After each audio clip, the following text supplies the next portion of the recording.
I've returned to the destination that actually started Places to Love. I fell for its urban energy that inspires a tight-knit community everyone is invited to be a part of. It's where food, always a hot topic of discussion, comes in so many languages, and a more historical conversation is just getting started.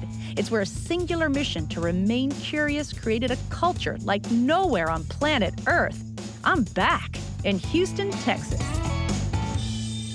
Hi, I'm Samantha Brown, and I have been traveling the globe for 25 years. Here's a great episode of my Emmy Award-winning travel series, Places to Love. Like and subscribe to join me on my adventures. Let's go. Houston is such a surprising city, but I would say in the top 5 of surprises would be this Mandir. People do not expect that this is even in the United States, let alone Houston. Mandir is actually the Hindu place of worship and the home of God. And the word Mandir literally translates into man being mind and dir being still. So it's really where the mind becomes still. And it's the first traditional Hindu mandir in North America. Was this built here? Because I can't imagine people having this knowledge. This architecture is so vastly different than what we know here in Western America. So who do you hire to build this? This isn't just your local contractor. So there are craftsmen who have this skill in their family in India that go back thousands of generations, and they are the skilled artisans, and then the pieces are brought here and put together. On grounds that expand over 33 acres, this place of worship welcomes all to visit, offer devotion, and learn about Hinduism. When you go inside, there's over 70 ceilings. And yes, each ceiling has a different motif, and a lot of flowers are incorporated. Well, the lotus is in a lot of those ceilings, and if you're familiar with the lotus, it actually grows in a muddy environment, but it is able to thrive and regerminate for thousands of years. So it really is that story of keeping our own mind and body pure, regardless of the muddy surroundings around us. So every piece of art and architecture really helps us spiritually and emotionally. The mandir is open every day, and there's daily devotional activities that happen that people can come and attend. But it's not just a place where you come and pray, but we learn about so many Hindu ideals and principles, like peace and harmony, like unity, like selfless service. It's home away from home, and I don't have to go to India. I can just literally come here. It's right within our backyard. So that's our saving grace.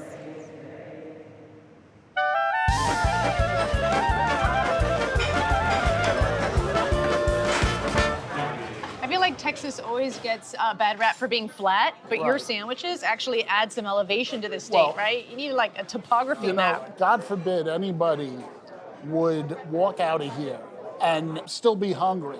I would never sleep at night. I'm Ziggy Gruber, and I'm third-generation deli man. I have operated Delicatessen stores in New York, Los Angeles, and here in Houston. How does a nice Jewish man like you from New York City Come to Houston, Texas? I'm going with this, right? I know where you go with this. Were you the first real delicatessen in Houston? No, there were delicatessens before us, but I know that when we were opening up, people wanted something like us, but I don't think they were expecting this quality. While I'm sitting here, I could so easily be in New York City right now. I mean, this is a straight up New York City delicatessen. If you look around my store, I'm in New York every single day, but I love Houston. When I came here, Houston was a fantastic city, but in 20 years, it's not just become a fantastic city, it's become an awesome city. How do I eat this? Well, is it supposed to be eaten as a sandwich? I love when a husband and wife comes in and they ask me, how do I eat this like this? And I said, look, let me ask you a question.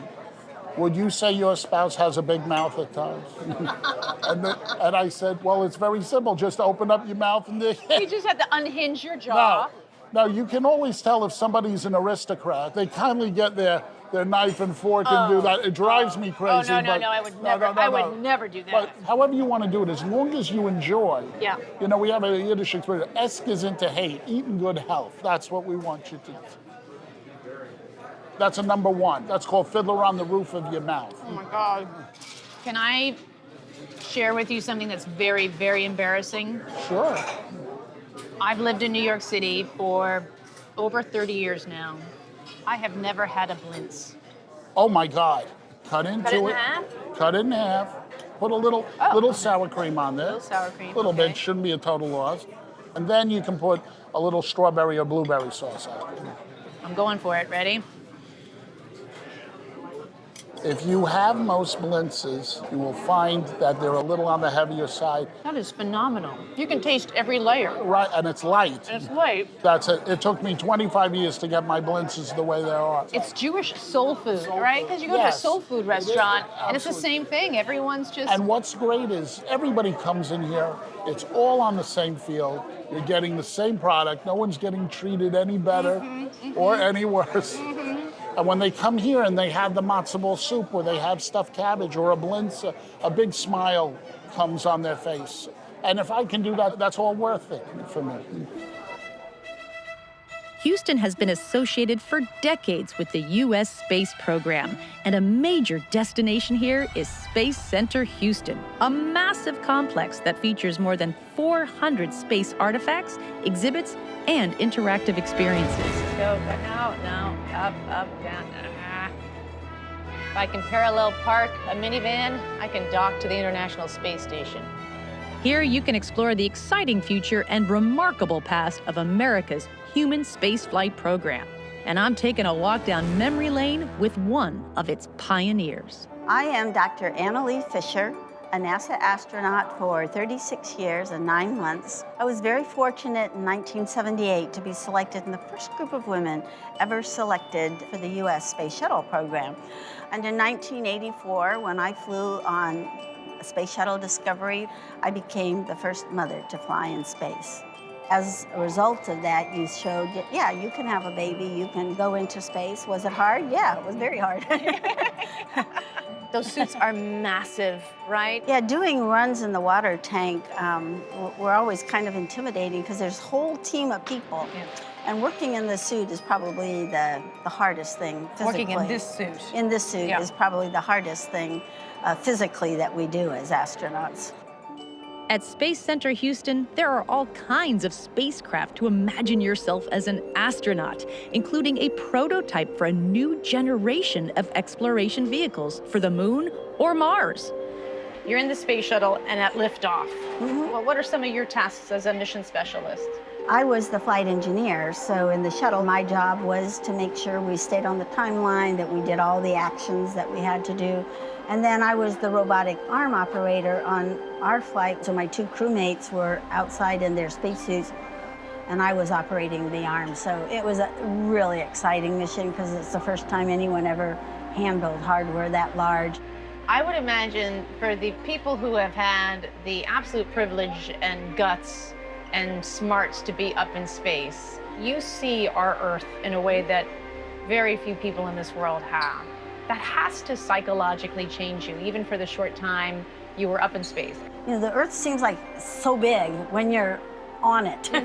But when you're looking at it from space into areas like the Middle East or China or North Korea, you know, some of these places around the world where you're having problems and conflicts. So you really wish people would really get a chance to see that perspective and have it get embedded in you.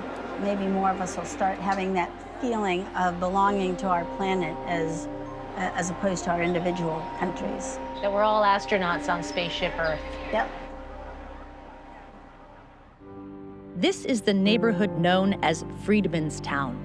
Already designated a National Historic Site, it recently became Houston's first heritage district, and for a very good reason. This community, Freedmen's Town, is the personification of what happened the day after Juneteenth. You received your freedom, but people don't talk about what happened after slavery. This entire community is quite literally the living laboratory of showing you this is what happened next.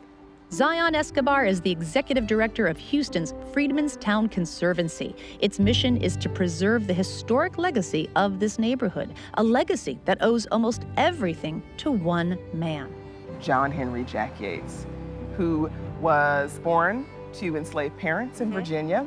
This is a very dedicated and passionate man who understands the value of family and of togetherness and solidarity.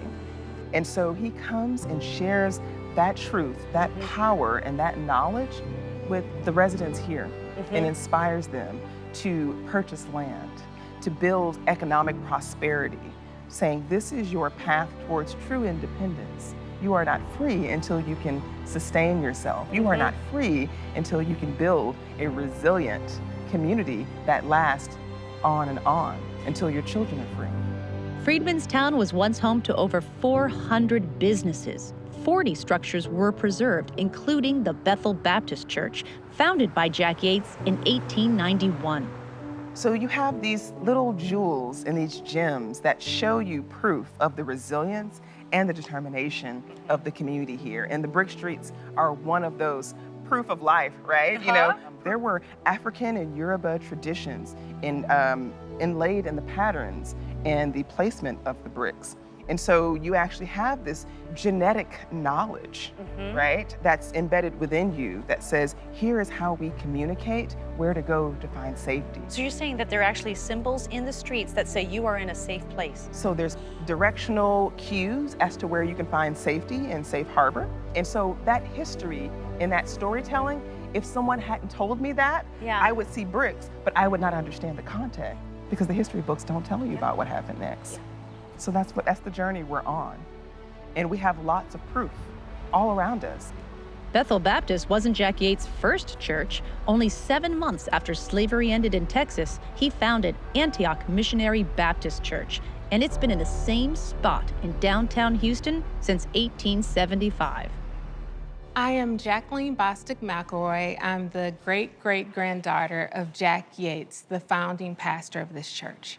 And my name is Pastor Lou McElroy. I am the husband of Jacqueline Bostic McElroy, and there is no pressure whatsoever, having been married to a direct descendant of Jack Yates. Every detail of this church that our ancestors put into it has a story and a meaning. Yes, they came together as a community. They hand-carved these pews that we're sitting on. Yes, these pews were built by ex-slaves. Oh my goodness. The very people that were freed in 1863, when this church was under construction, who had the craft and things that they built for their slave masters. They were gifted in a way to now use the same talents for themselves. I had no idea when I was running between the pews that one day the man that I married would be serving as the pastor. God has a funny sense of humor. This, of course, is a place of God and where you teach the Word of God, but also where you are a community, where that started, and maybe where that's going now. Well, Antioch and the city of Houston grew up together. We had and shared many experiences together, some good, some bad. The Spanish flu was here, but Antioch vaccinated and took care of and served as a refuge for sick people during those times. Even today, we're in the middle of a pandemic, the COVID-19 pandemic. This church was able to educate the community. We also provided vaccines and testing for the community. And this was all in the midst of praising God that He has kept this church for this long. This church has been here through so many moments that have changed the way we live, the way we work together, the way we interact with each other, and continues to do that today.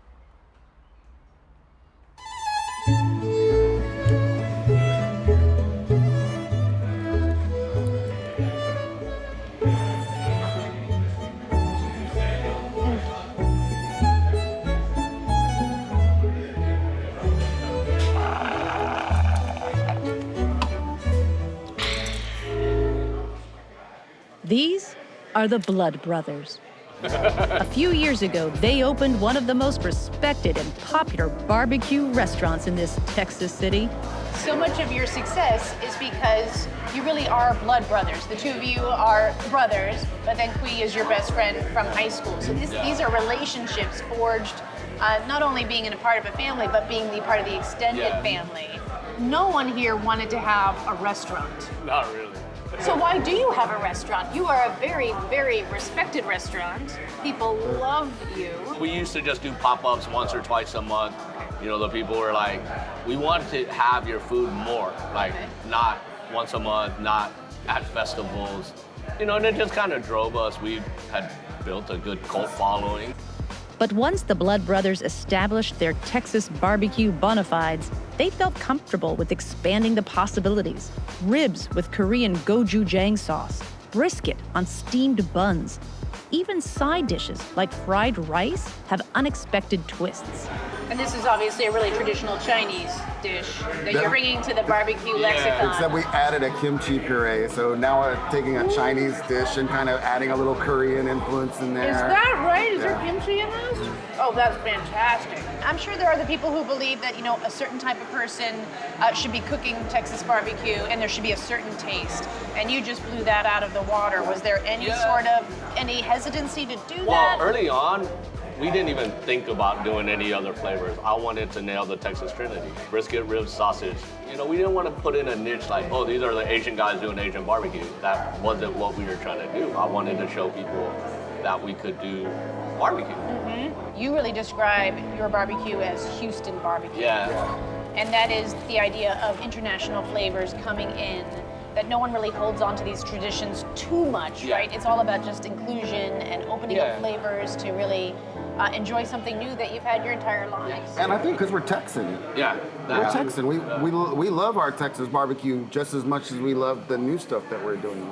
Now any customer can have both.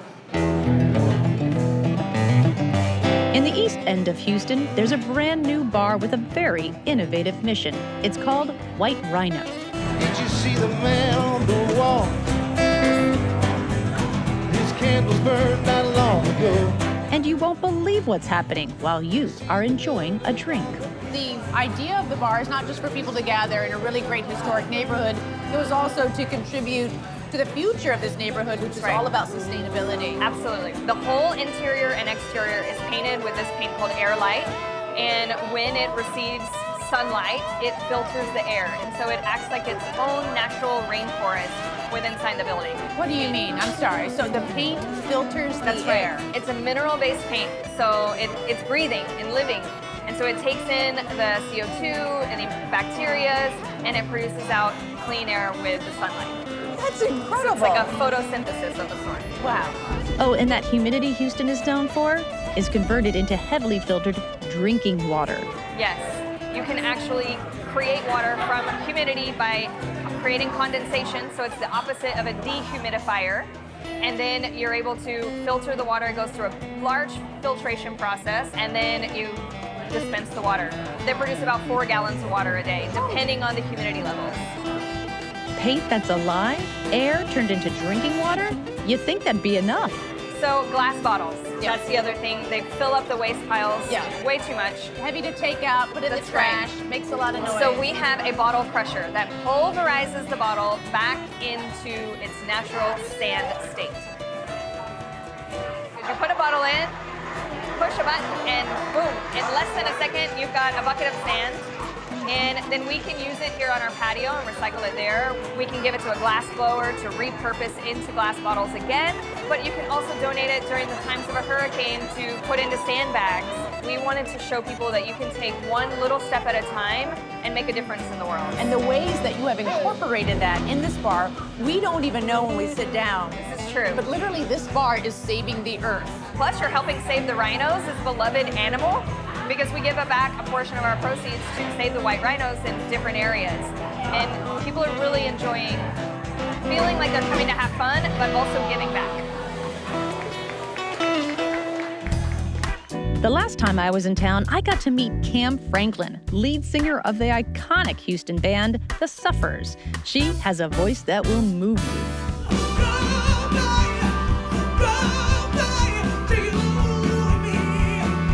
This visit, Cam had something special in mind, so she got me in touch with Brandy Myasia, who owns a skate shop called Daisies and Pancakes. Brandy custom makes roller skates from your shoes of choice. Since I was 10, I have always wanted my own pair, and today's the day. So I sent Brandy a pair of sneakers that I love, and she actually customized them into skates. This is the... They're so cute. Those are so cute. Oh my gosh, Are they so everything happy. you hoped and dreamed they would be? Oh my gosh, I don't understand.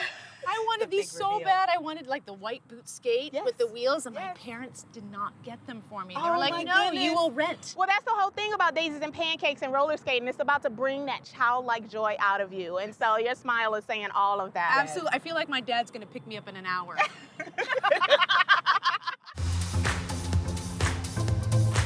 I'm returning to roller skating after a 38-year absence with the group Luminous Nightcrawlers, founded by Mark A. Robbins Jr. As a positive way to release stress, it is mental health on wheels. Everybody thinks, oh my God, skating has come back. It never went anywhere. It's like when COVID happened and skating rinks closed down for quarantine, those people came outside. And when they came outside of the rink, they started recording themselves, posting on TikTok, Instagram, and it just became popular. But in reality, they were always here. New skaters have come in and learned how to skate, and it's just opened the world to a lot of people about skating. I love it. I love it.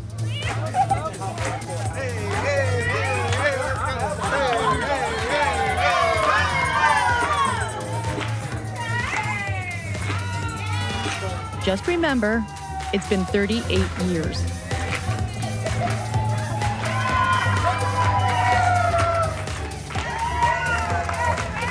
I'm so grateful for literally everything that the city has given to me. Everyone wants you to be here. It's a very inclusive place. There's something for everybody, whether it's arts, jobs, education, music, food. And I guess today roller skating. The reason I came to Houston, of course, is because I was selected to be an astronaut. But I have found in the years since then that Houston is a wonderful place to live. Houston is a reflection of the world. You have so many cultures here. I think the soul and the rhythm of this city is really, really founded upon its people and how, we interact with each other. And also everyone is very tolerant here as well with everyone's culture. So this, in my opinion, is what America should be. And down here in Houston, it is. When we get to learn what was not taught, when we are invited to enter and appreciate sacred spaces, when we enjoy the food and passion of people who are out of this world, that is when we share a love of travel. And that's why the city of Houston is a place to love.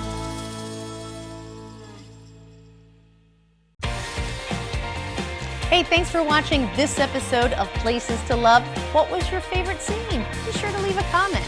Now, for a full itinerary of this episode, click here. It is a great travel planning tool. And here, if you want to watch more full episodes. And of course, subscribe to my channel to see new episodes as they are released. Hope to see you out there.